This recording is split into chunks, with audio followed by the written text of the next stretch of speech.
হ্যাঁ বেটা, এই হুজুরে কি সুদার গুড় বয়ান করতে পারে না? হয় আমিও কয়দিন যাবত দেখতে আছি উনি ঘুষ আর সুদ ছাড়া কথাই কইতে পারে না, বয়ান উনি ছাড়া জানেই না। হ্যাঁ, দুর্নীতিকে আর কোনো পাপ নাই, সব পাপ আমাগো। এই হুজুরে আমার মনে হয় যে মসজিদ কমিটি কোন দিয়ে বাদ দিতে হইবে।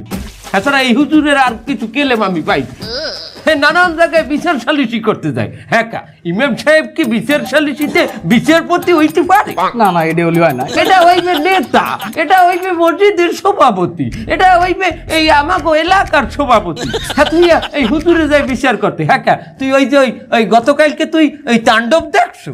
তাণ্ডব? সাকিব খানের সিনেমা তাণ্ডব? ওরে বেটা না, সাকিব খানের না, ওই মসজিদের পিছনে আমাকে যে মাঠ আছে ওখানে ফুলাফানে তাণ্ডব বাজাইলি। এই তাণ্ডবের মধ্যে ইমাম সাহেব গেছে বিচার করতে, এটা কোনো কথা? ইমাম সাহেবের এখানে যাওয়ার খাটে। এই তাণ্ডবের মধ্যে ওখানে কিন্তু এই শব্দ শিয়ালে ওই তুফানের। তুফান? সাকিব খানের তুফান? না, সাকিব খানের তুফান না, ওই তুফান শহীদের। এই তুফান শহীদের সমস্ত দোষ আনলে আর তার যে আরে ইমাম সাহেব কি দিয়ে কি বিচার করলে পুরো বিচারটাই বরবাদ হয়ে গেলে। আরে মুরব্বী, আপনি তো সাকিব খানের সিনেমায় তেমন বাইরে পারলেন না। সাকিব খান সিনেমা মানে ওই বরবাদ। ওরে বেটা না, আমি ও কথা কই নাই, এই বিচারটারই নষ্ট করছি ইমাম সাহেব। আরে ওই হুজুর খালি ঘুষ ঘুষ ঘুষ করে চিল্লায়। হ্যাঁ, আমরা যারা সরকারি চাকরি করি এগরে এই বিষয়টারে অন্য ভাইলে বলা যায় না যে আউট ইনকাম।